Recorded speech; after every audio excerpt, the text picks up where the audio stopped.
Hello, and welcome to Scott's Odyssey. I've been hearing about this particular site for a while, and being that I've already done a video on Superfund sites and, nuclear jet bunker sites and places that are toxic and harmful, but they're surrounded by the beauty of Pennsylvania, I figured I'd come take a visit to this site, see if I can get you a story about it. Not only is this one of the first places for the atomic future of America, it's also a site of a lot of mistakes, a lot of errors, and a community that was worried about a lot that maybe they didn't have to worry about, or maybe they did by today's standards, but not the standards back then. Anyway, let's take a look and see what we can find out regarding the Saxton nuclear experimental site. See you in a minute.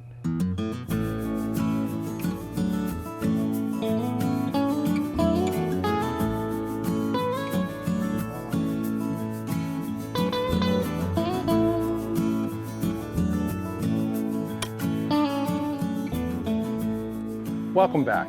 If you've watched my videos before, thank you for your patronage. And if you're new to Scott's Odyssey, welcome aboard. For about 25% of those who watch my channel, thank you very much for subscribing, and I'm deeply grateful. For the other 75%, I'd like to politely request that you stop finding my channel by accident. It costs you absolutely nothing. And by clicking the subscribe, you'll see these videos when they are released, and it will help me pay for my overdue internet bill so I can continue uploading these fine videos of who we once were. On the heels of Atoms for Peace and Operation Candor that I speak about in the Quijano Wilds nuclear jet engine bunkers video that you can find right here if you have not watched it yet, we quickly discovered that experimenting with nuclear fuels created detritus, or waste, that parallel the dangers of nuclear weaponry during the age of peril and as we entered into a Cold War. Not deregulation, but more accurately stated as no existing regulation for the handling of discarded isotopes were ever truly set, even though we were seeing the direct effects of the radioactive waste on plants and animals. But before we get into the bad, let's get into the background. In the early 1900s, there were a lot of people trying to harness and find new forms of power generation. The biggest of these was on the East Coast, and it was coal-fired steam power. But by the late 1800s, there was an establishment of a new kid on the block who was much more efficiently creating electricity and was having no deleterious effects on the environment. This new kid on the block was called hydroelectric power, which used the idea of steam-powered power generators and put them into a man-made dam, which used the force of nature's uncompressible water combined with gravity to actually power the turbines and create electricity. In this particular part of Pennsylvania, a man by the name of Simpson and a trust that he put together started buying land throughout the Raystown Creek Valley, ultimately garnering permission to build the second hydroelectric power plant in Pennsylvania, starting in 1907. He called it the Raystown Water and Power Company. This company was absolutely loved by the people for bringing power to Huntingdon County, but it was hated by their coal to steam competitors because the hydroelectric power plant was able to bring power to more locations at a significantly lower cost, more than 78% lower than what any coal to steam power plant could charge. Because of this, there are stories of rivalries in the courts, and even to the point of competitive power line utility poles being cut down under the veil of night just to get the hydroelectric company to shut down. But we're not here to discuss the story of the first Raystown Dam. We're going to get to that in all due time. We're here to talk about the Saxton Steam Electric Generating Station of the Pennsylvania Electric Company, a subsidiary of General Public Utilities, later becoming known as Penelec and now First Energy. In 1923, after a lot of really shady things took place, coal-fueled steam power plants were finally able to get a foothold in this part of Pennsylvania. The Saxton Steam Electric Generating Station, located in Saxton borough of Bedford County, Pennsylvania, was a coal-fired station that ran from 1923 all the way up until 1974, when it was finally shut down as a generation station and is now just a relay and distribution site. Because of, and shortly after the shutdown of the Curtiss-Wright experimental nuclear site called Quahana, a lot of never-before-recorded negative information started to leach out of the Oak Ridge National Laboratory and the U.S. Atomic Energy Commission that set new guidelines for how experimentation with fissile material can be handled. In 1960, Pennsylvania Electric Company, Metropolitan Edison Company, New Jersey Power and Light Company, and the Jersey Central Power and Light Company, all subsidiary companies of the general public utility system, gave birth to the Saxton Nuclear Experimental Corporation, a company established directly adjacent to the existing Saxton Steam Electric Generating Station in order to build the fourth U.S. nuclear reactor. I feel it's important to point out that phrases such as conglomerate or compact or public, insert any additional name here, when followed by a series of other company names or trusts, is a historically provable sign of something bad to come. What it normally ends up being is a set of corporations whom are financially wealthy and politically driven with socialistic ideologies that reform themselves every time something goes wrong in order to remove their ownership and accountability while controlling their own financial, political, and environmental deregulation in a devastating bureaucratic oligarchy masked in the phrase "better for everyone." And they do this constantly without consulting anyone on their opinion of their actions. Not too dissimilar from some things that we're seeing play out here in our modern lives and fearfully may see a lot more of in the not too distant future. Between 1960 and 1961, the Saxton Nuclear Experimental Corporation created a nuclear reactor strictly for training, research and development of alternately applied fissile materials, methods of rod control, and MOX fuel mixtures, where MOX means mixed oxide. That would contain uranium oxide and plutonium oxide. The official name of the site became the Saxton Experimental Nuclear Reactor, and was billed in a Saxton brochure stating, "Investor-owned utilities dedicated to serving consumers in all walks of life have invested $8,500,000 of private funds in the nation's newest operational nuclear reactor so that unknowns can be converted into knowns, and personnel can acquire valuable operating experience for use in designing and manning larger reactors in the future." Insert TMI. We'll get there later. Operation of the plant began in November of 1961. The location for this nuclear reactor was on a strip of land that sat well below grade of the already known 100-year floodplain of the Raystown branch of the Juniata River and a stream known as Shoup's Run. A green circular steel containment vessel stood 109 feet tall by 50 feet in diameter, with 50% of it below grade, meaning underground. All compartments within the structure were separated by concrete walls, floors, and ceilings. The tunnel for water and interconnection of the nuclear system with the coal-fired system traveled from the containment vessel under the coal power station. The existing steam generating discharge tunnel was used as a mixing and dilution point for radioactive liquid, and they discharged it with the plant as it was in operation right into the river. At its best, the site had an output of 23.5 megawatts thermal power. Although not formally disclosed at the time nor to the general public, the site was deemed extremely unsafe and shut down due to 4 critical errors that could have ultimately led to a nuclear meltdown that would have had long-reaching and permanent effects on a significant portion of central Pennsylvania for the next 10,000 years. These issues can be found buried in the Oak Ridge National Laboratory Safety-Related Occurrences in Nuclear Facilities document, which is buried again in the U.S. Nuclear Regulatory Commission's Nuclear Safety Information Center, or NSIC.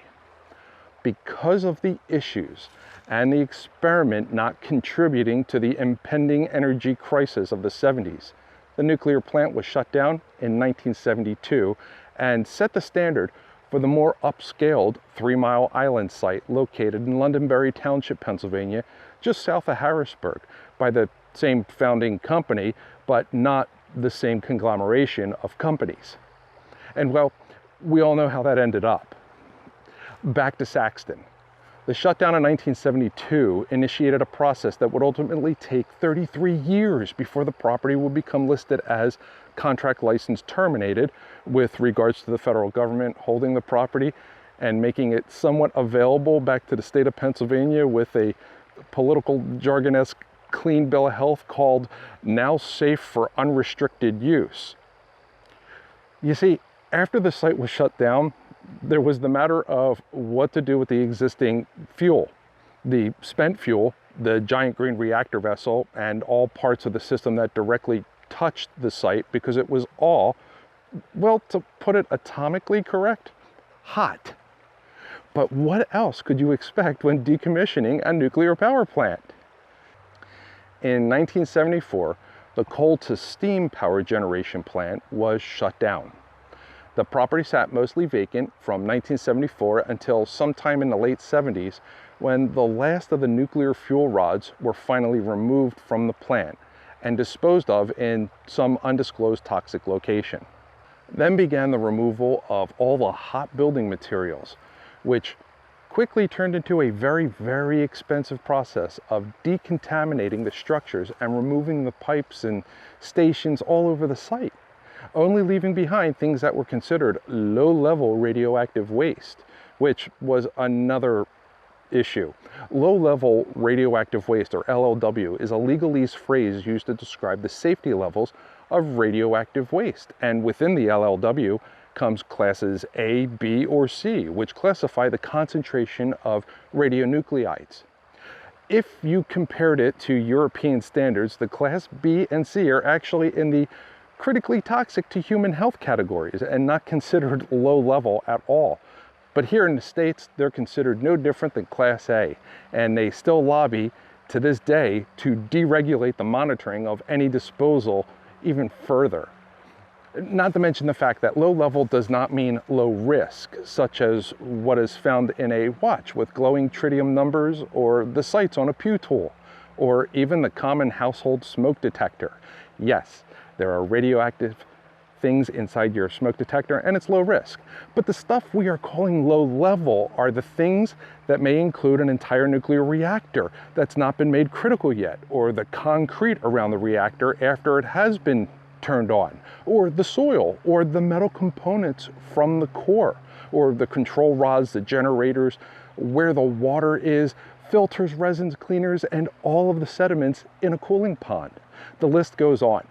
But without getting into a full-fledged green and clean video, let's get back to the decommissioning of the Saxton station.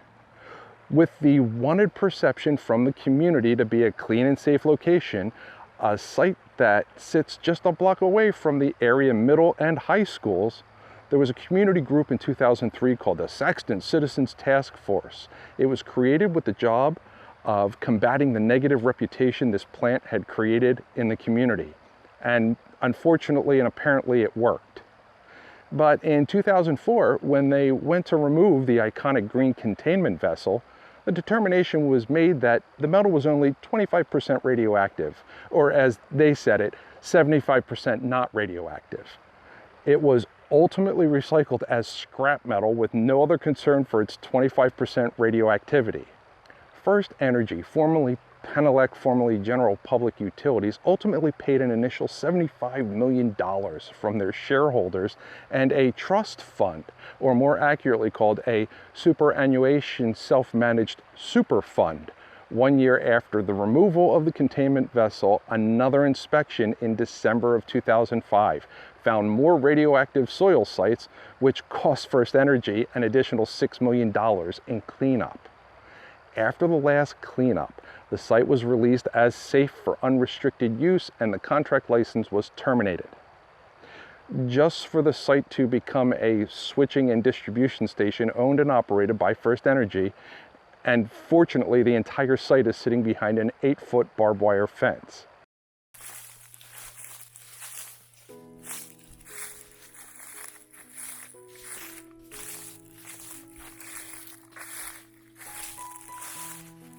Although there's no signs, an 8-foot barbed wire fence is probably a reasonable expectation of privacy. So we're just walking along the river and along the little trail that goes around the fence. Let's see what we can see.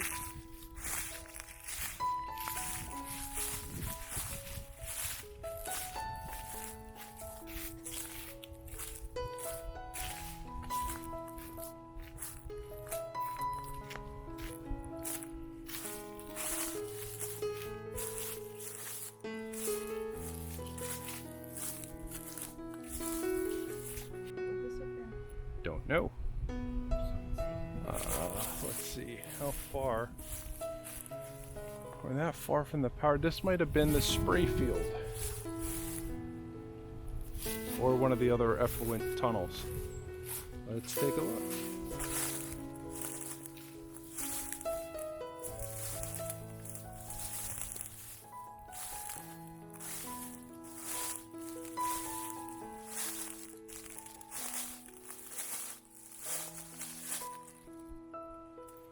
Edge of the property, maybe?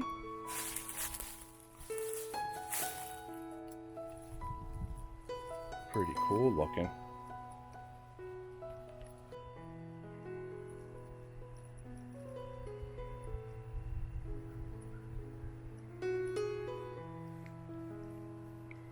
So we got the fence, but we have a road, or what was once a road.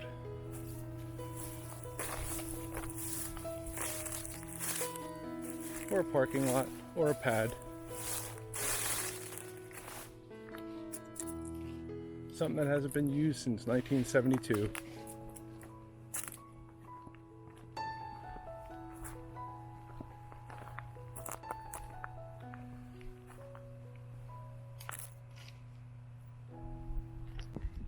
And some kind of a wall that the trees have grown into. And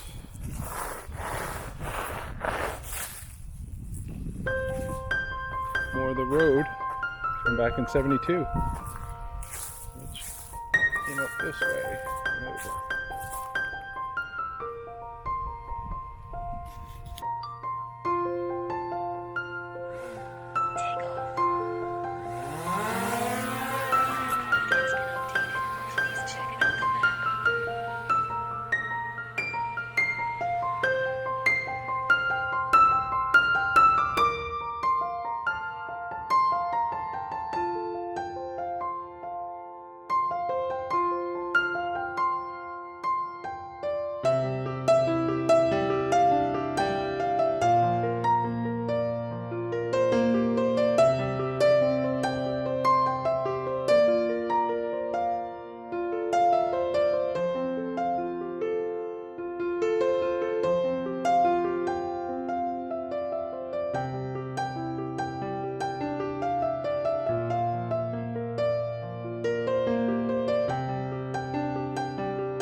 is it still hot?